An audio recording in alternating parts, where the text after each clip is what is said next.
Hey, testing, 1, 2, 3. All right.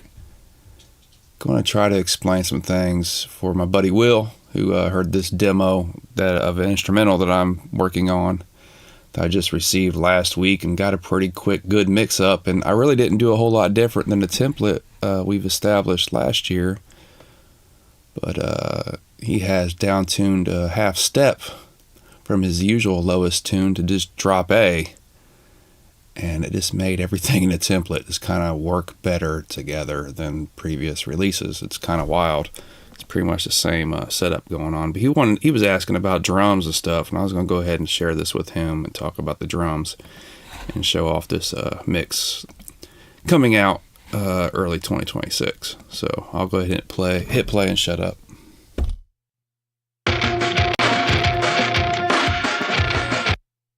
Before I do that, let's turn off the final step of my mastering chain because it doesn't add a whole lot, and it's just making it underrun a bit. All right, let's do that again.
All right, well, hopefully that's a good enough little instrumental sneak peek. There is already vocals to this. I haven't mixed them yet, and I'm still waiting upon dubs and maybe some alternative takes. But the song's written. It's pretty much ready to be mixed and released once we get some more vocal dubs. I'm also wanting some more guitar parts, and kind of want to rework a few background synth things. But other than that, just a few tweaks. The majority of the song is pretty much done, and it mixed really quickly. I just loaded up some template presets that we've developed over the last year and a half, and with this song being about a half step down further than his lowest. He used to do I think it was what was he doing? Drop B minor or something like that. He was just a half step away from drop A before, so we was having a conversation one day about that. I was like, man, why don't you just try drop A? And I think he's done it a few times since, and this is the first one that's been finished songwriting wise, or mostly finished, I should say. There needs to be something added to the end too, we've discussed, but we're not going to rush it. It's going to be done when it's done, but man, it's a great start. And I've showed a few people, like my buddy Will, who's also a driver and a musician and a producer, that I met through this new company I'm working for. And here, I'll just play the message. I don't want to give out his identity too much for his own privacy, but I'll go ahead and play the message he sent me through my phone. That I met through this new company. Dang it. I got my stream going through. I was trying to keep up with my, with possible comments and whatnot. But anyhow, here's my phone against my microphone and him talking about it after I sent him the mix I sent him earlier last week. Bruh, I'm on my way to work, man. I just listened to Better Off in the car again, man. Bro, them drums. Man, I gotta pick your brain, man. I gotta get the sauce on them drums, man. How you get them drums to knock like that?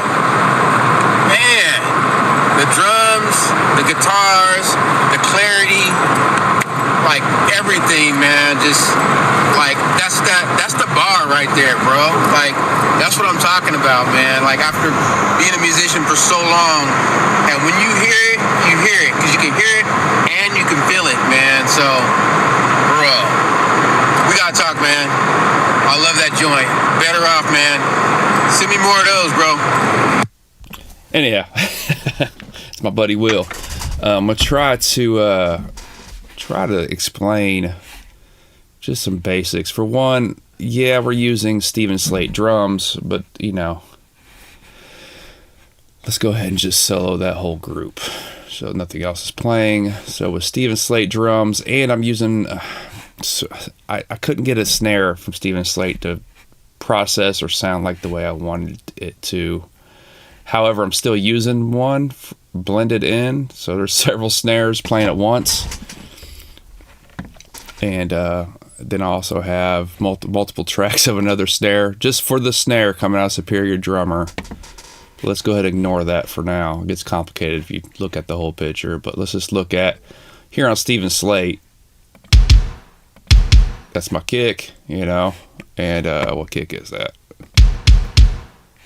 I don't even know.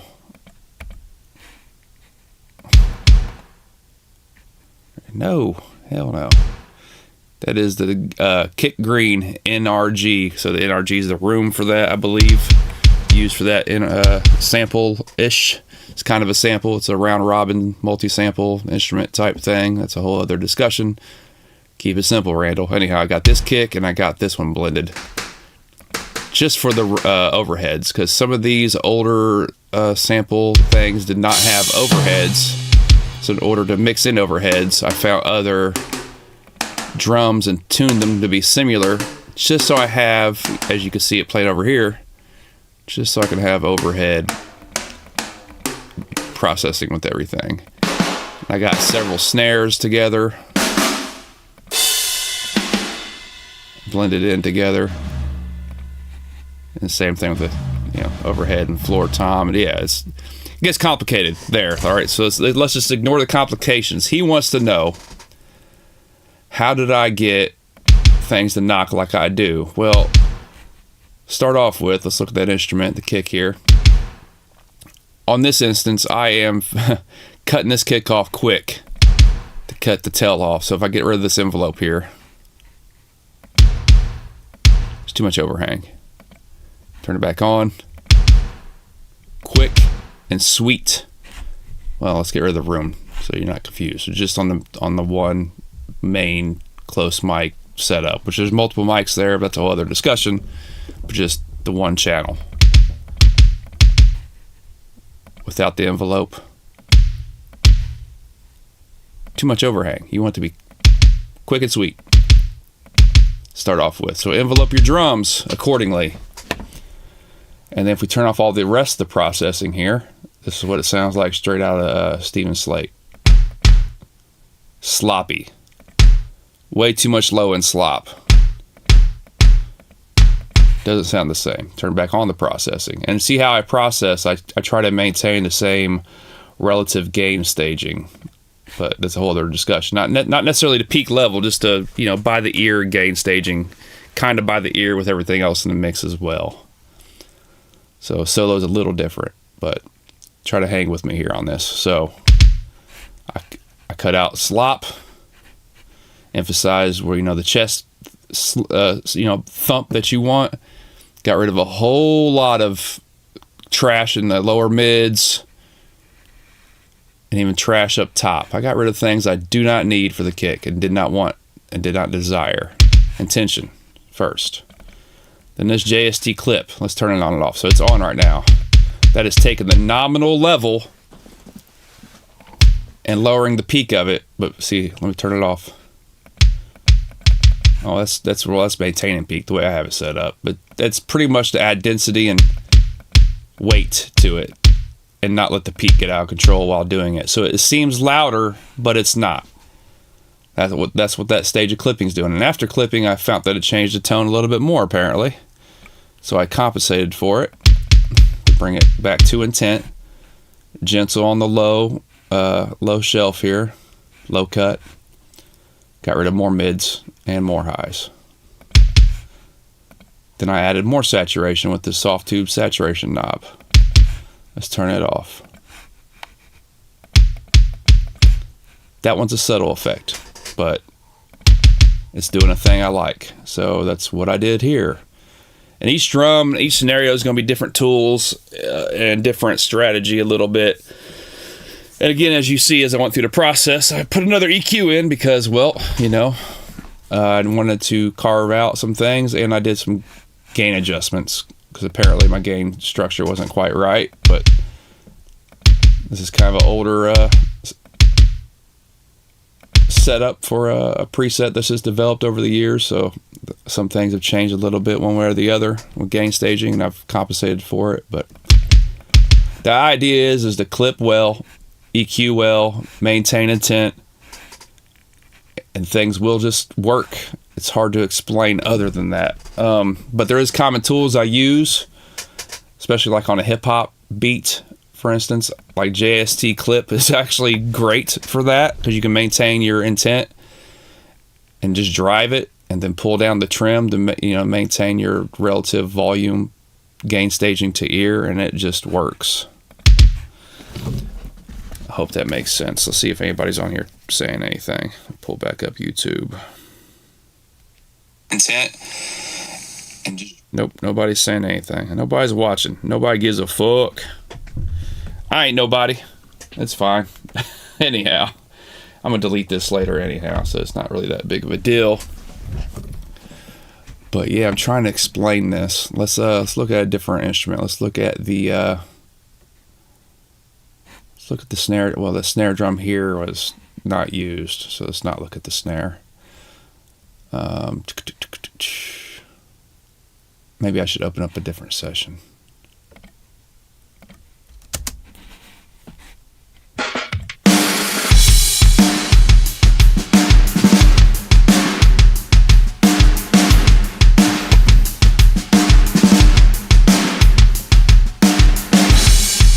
Oh, that's the kick drum without the effects. Now with the effects.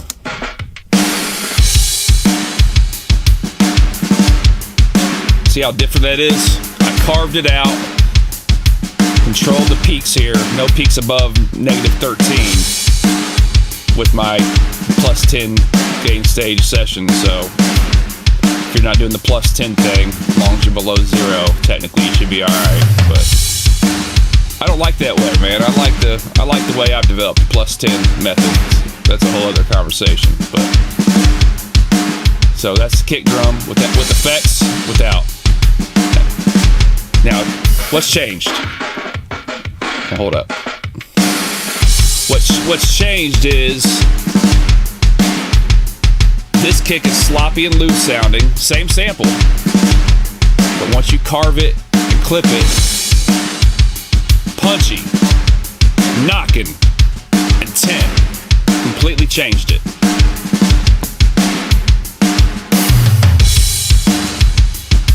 Here, let's turn off the Superior.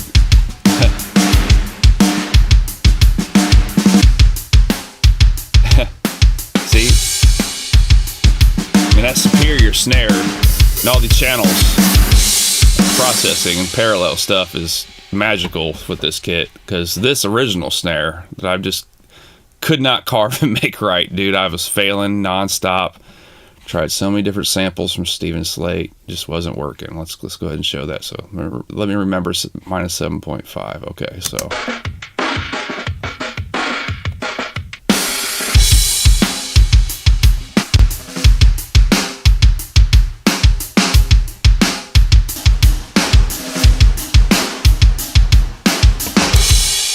it sounds like trash, bro, but blended in at -7.5.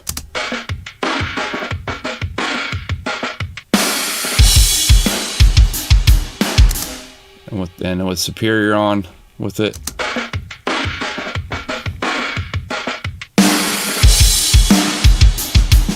Together, that sounds pretty awesome.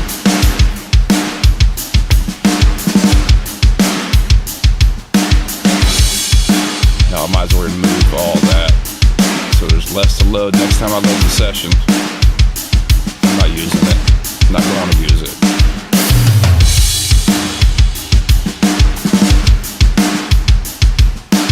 Yeah, man, it's just about intent, carving it out, driving it, and keeping peaks of the transients in control, and you can get things to knock, however, and my template does help, that I've discussed with you before.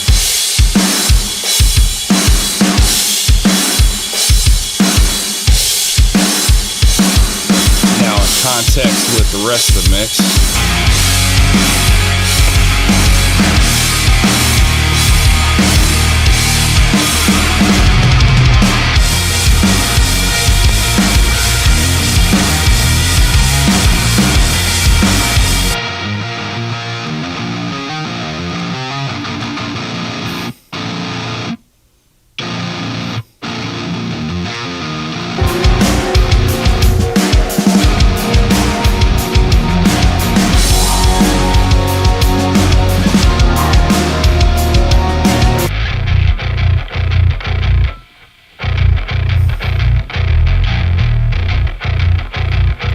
I kind of like leaving some messiness in this mix, not just kind of embrace some of that noise and imperfection, dude. Just made it feel more alive. If it ain't broke, don't fix it.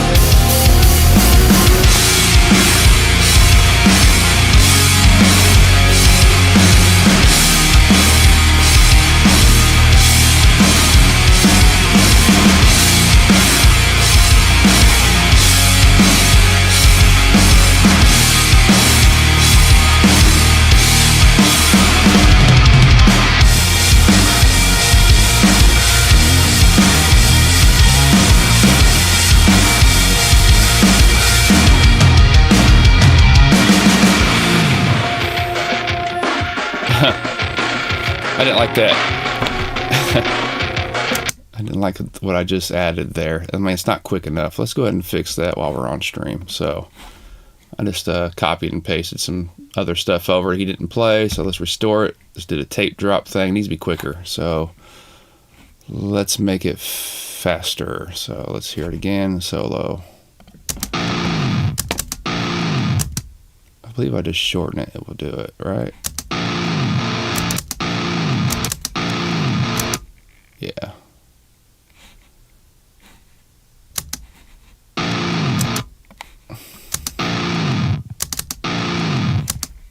No, let's do it a different way.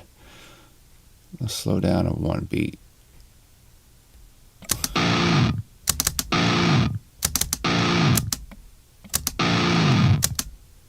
Huh.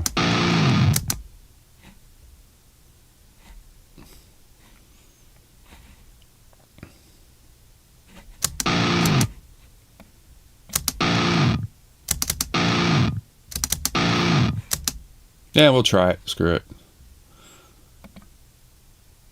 I think that's what I want to do.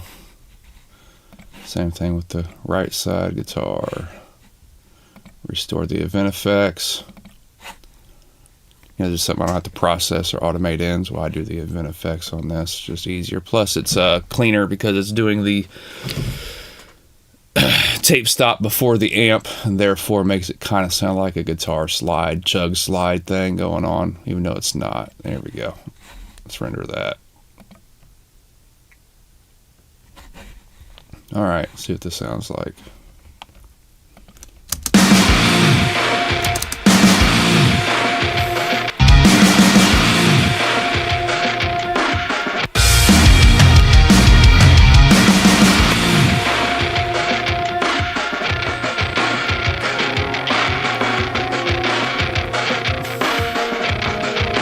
Yeah, it'll do.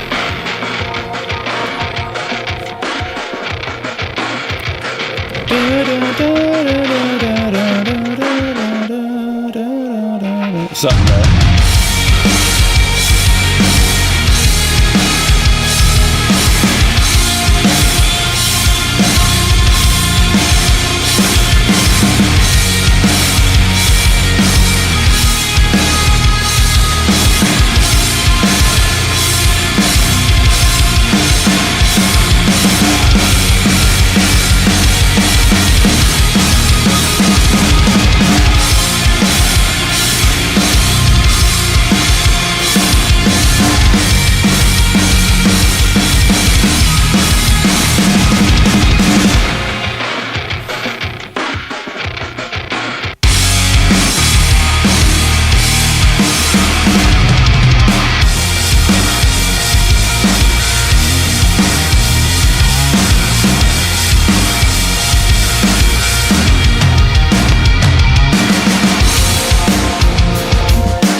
This is saved. Let's go ahead and just close out of this. I've already mixed down what I wanted. Stay on the subject with drums. I got to pull up a hip hop beat to be a little bit more in context with you. I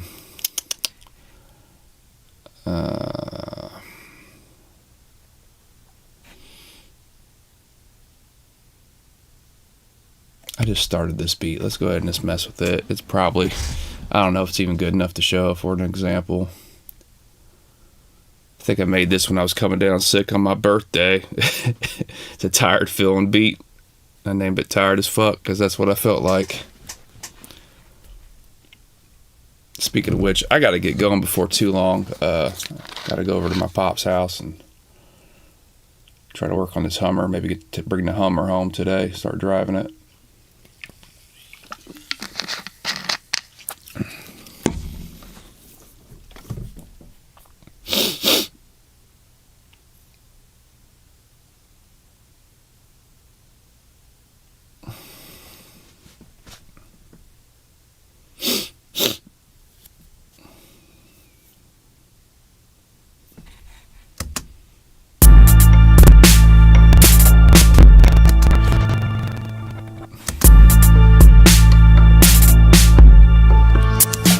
Well, this is a very simple one to show because I didn't really get too deep in the weeds with this yet, but it knocks pretty good. So, see on battery, which I know you have battery, Will. I just turned on some saturation. Let's turn off the saturation. See, it doesn't really make it ring out as much that way, but I wanted that ring, so I just chose the drums one. I cycled through the saturation types. So you got the drums, tape, classic, and drums, and I stayed with drums. And that's how I mean, that's just a standard battery sound.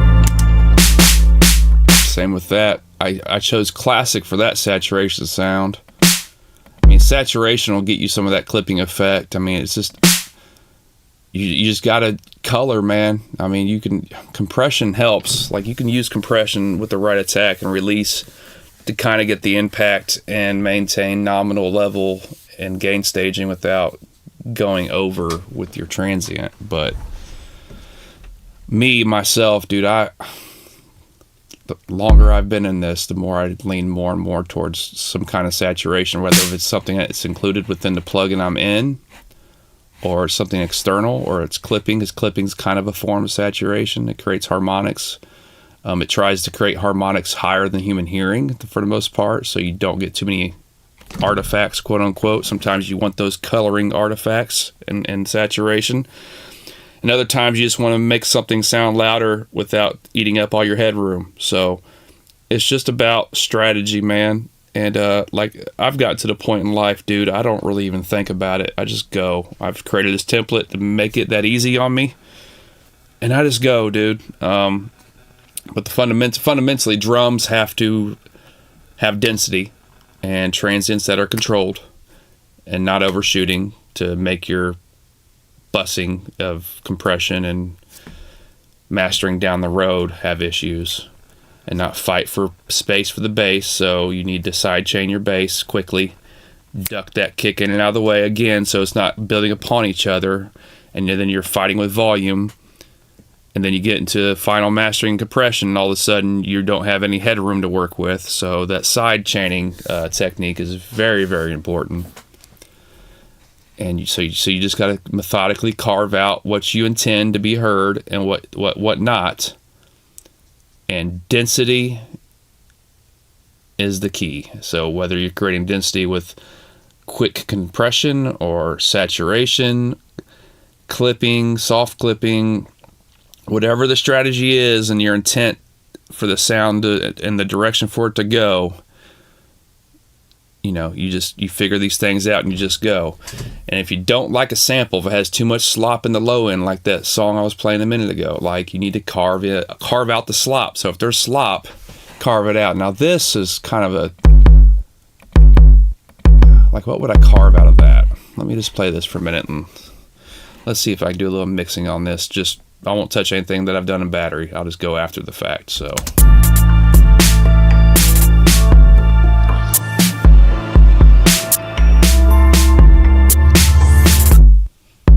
now I've already had it. See, it in battery you can route out too. So, oh, see, I already have JST clip on there. I didn't realize that. So I do have JST clip on there as well. So saturation and clipping. Okay, that's without the clipping. Now look at my peak right there. -3 with my +10 with my +10 template. I know right off the bat that's way too loud.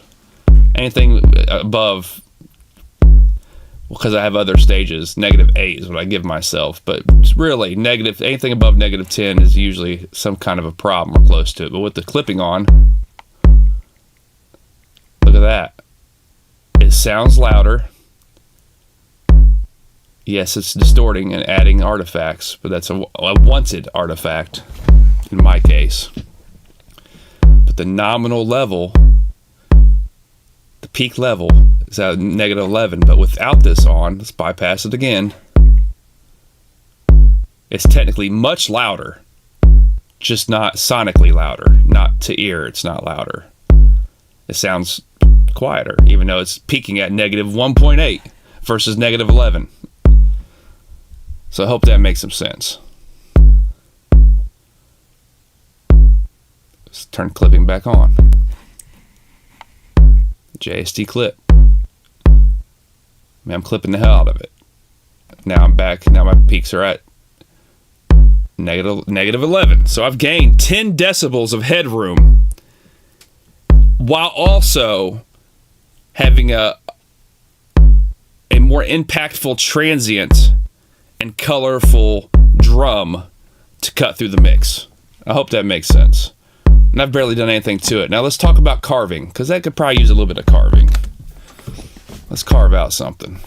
Let's put EQ before it. So let's see what we can carve out. Usually start with a high pass. That's going to be too much, I already know.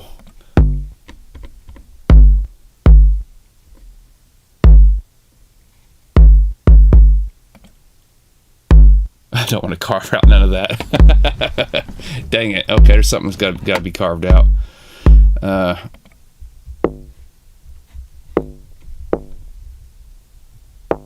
Let's find some issue.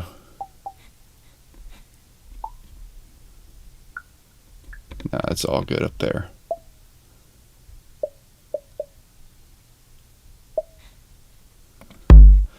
See, it seems harmonically off, so let's go ahead and cut some of that out. Okay, that's one cut.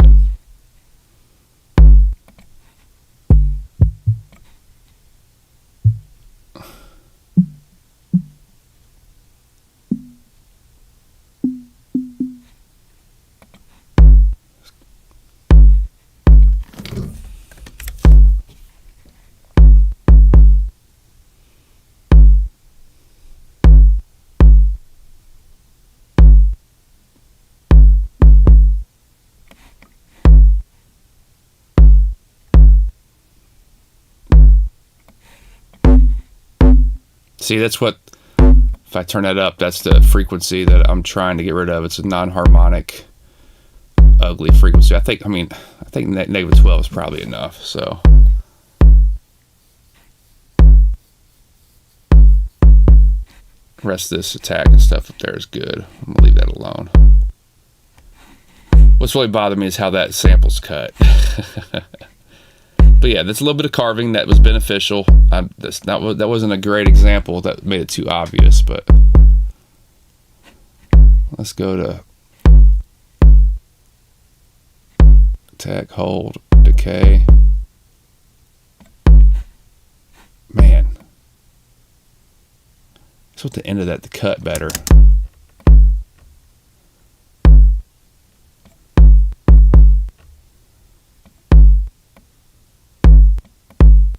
Dang it.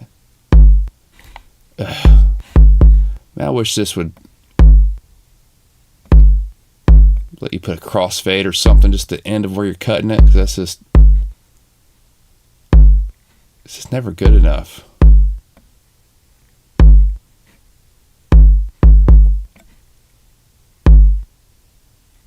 Was that letting me zoom in?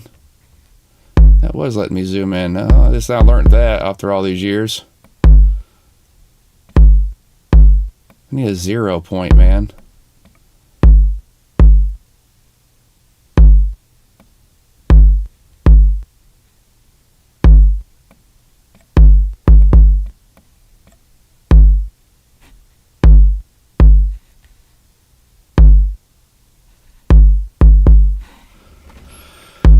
It's as good as it's gonna get. Okay. Anyhow.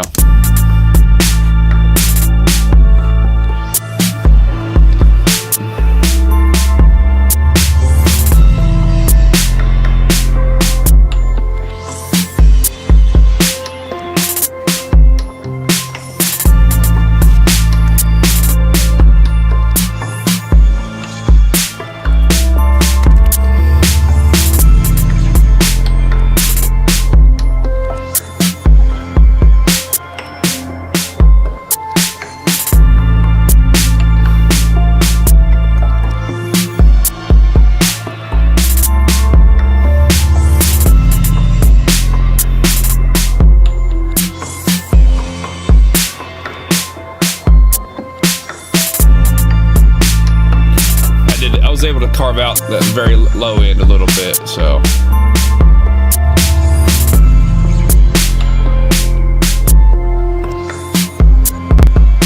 Change the filter.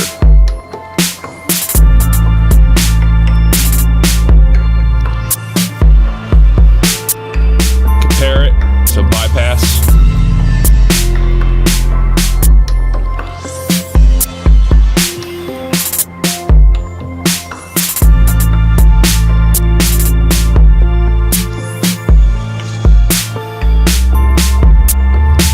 I'm compensating for the gain a little bit for these cuts. Bypass.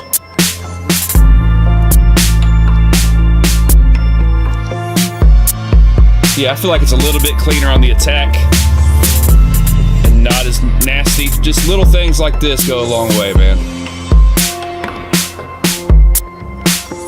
Now let's do that to the snare. Let's go ahead and filter the snare a little bit. Of course, we're gonna have different points to filter, so.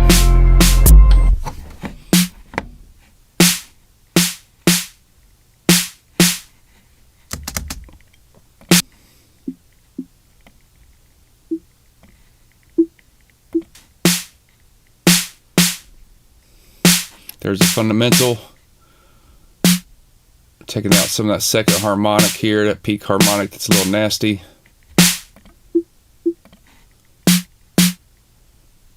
And I think it's a little below it, I didn't like.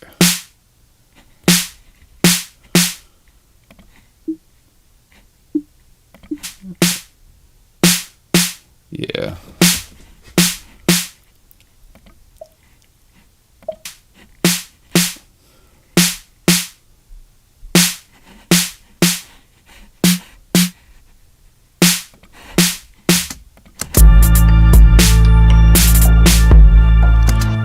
Let's see at the nominal level of that clipping. Hey, look at that. -3.7. Turn on clipping to kind of get rid of that peak transient issue.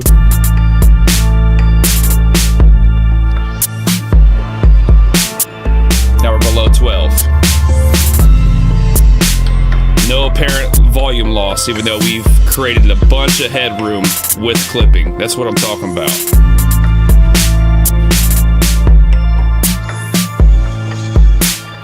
Back to carving.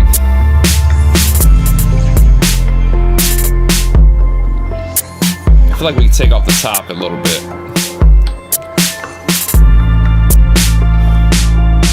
Ooh, not that much.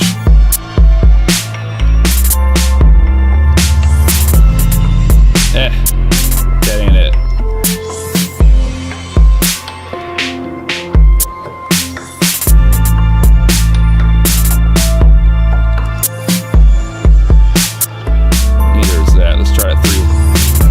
These are common areas I have as my default to always want to check, so.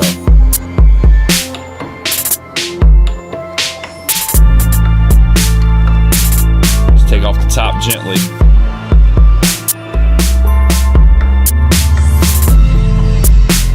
Bypass.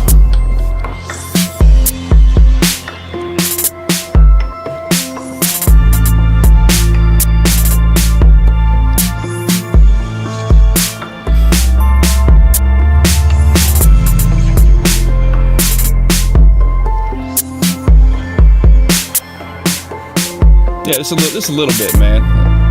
Nothing crazy.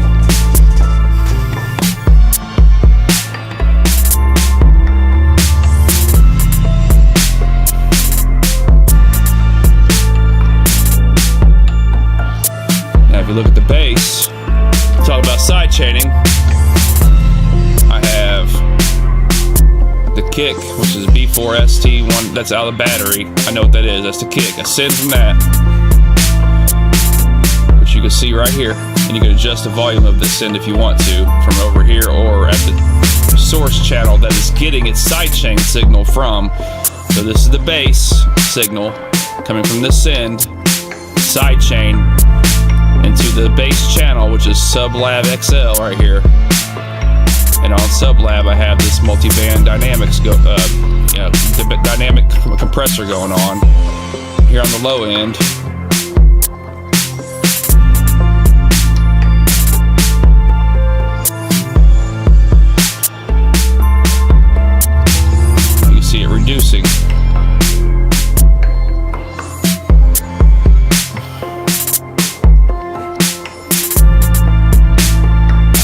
ducking down the bass level, but in response to the kick, which is creating 6 decibels of room, or carving 6 decibels out of the kick, which is creating room for it to breathe in those moments the kick is hitting, and not interfere with the, not have the bass interfere with it. Now here in this lower bass section, I could probably do a little more. I'm not doing anything really.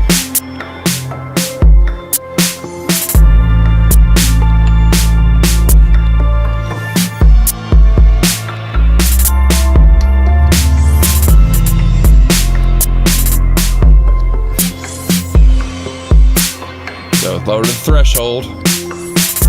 Now I have this region in the upper bass region, not the subsonics, but the upper bass. Doing a little bit of ducking as well.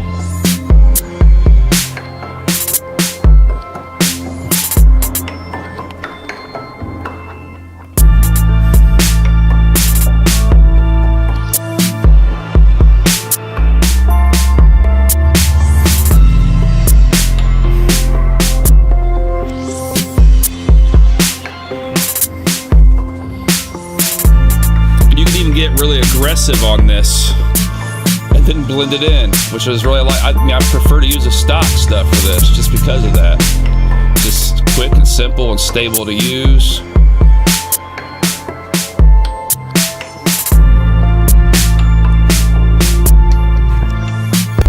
But right now I like how I had it set and what I just did.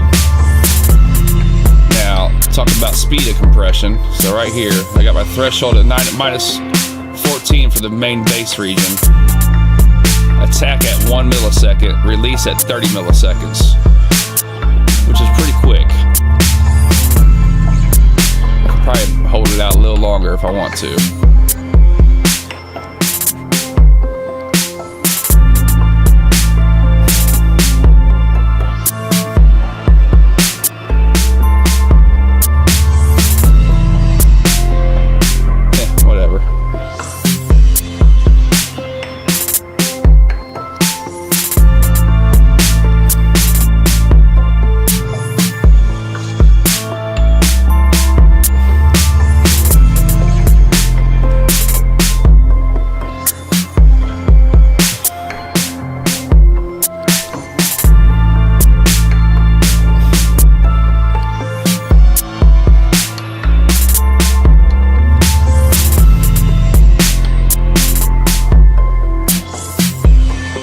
Those are tied.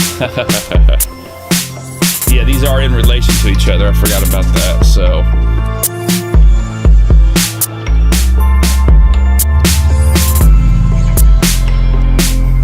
but yeah, you can control the release and the attack of each band individually, or you can hit auto speed, which I'm not a fan of. It's never quite right, but to get started, it does make it easier.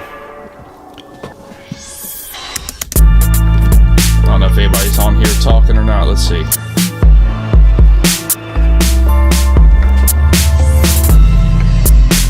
Nope, nobody's saying anything. Alright, well, I've been on here longer than I intended to kind of talk about the subject of clipping and saving yourself some headroom for your mix bus and mix busing. And you also save yourself space by, side chaining and ducking out the kick and snare hits. Sometimes you want the snare to duck like guitars and stuff. That side chaining concept kind of applies across the board. However, the higher you go in frequency, the quicker the release time should be.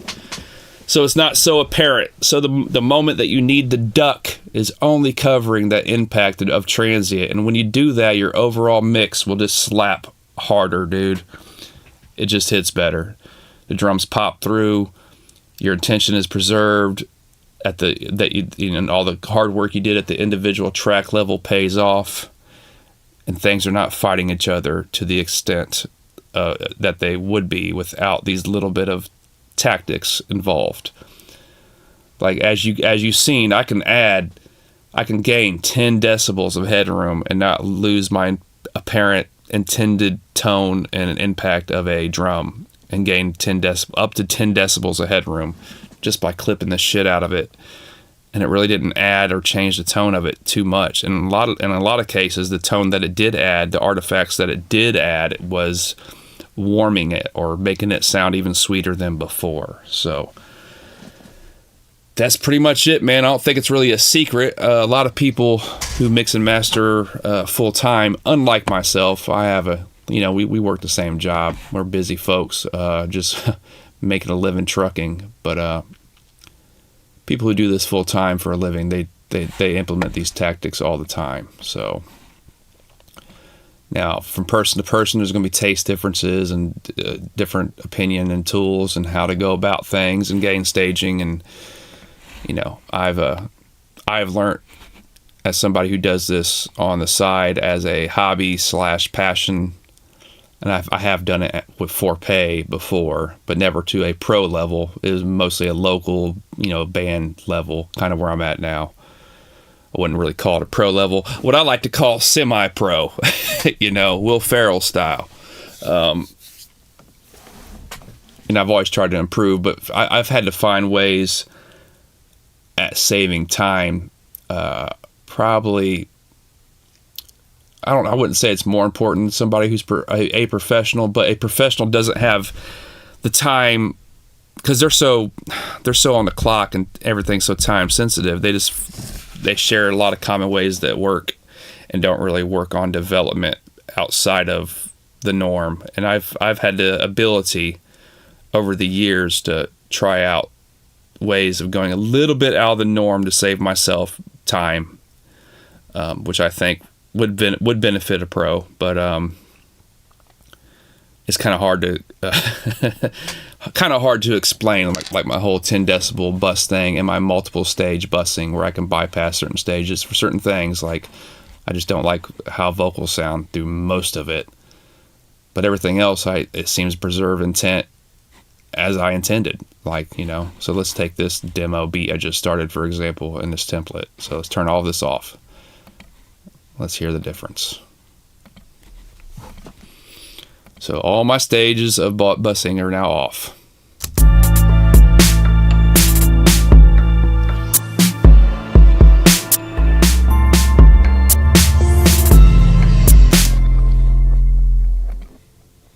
Now let's turn them back on.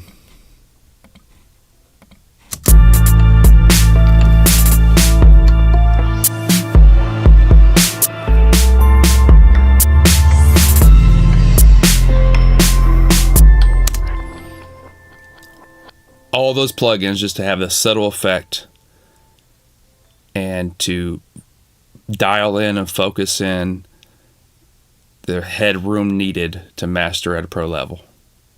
That's pretty much all I'm doing.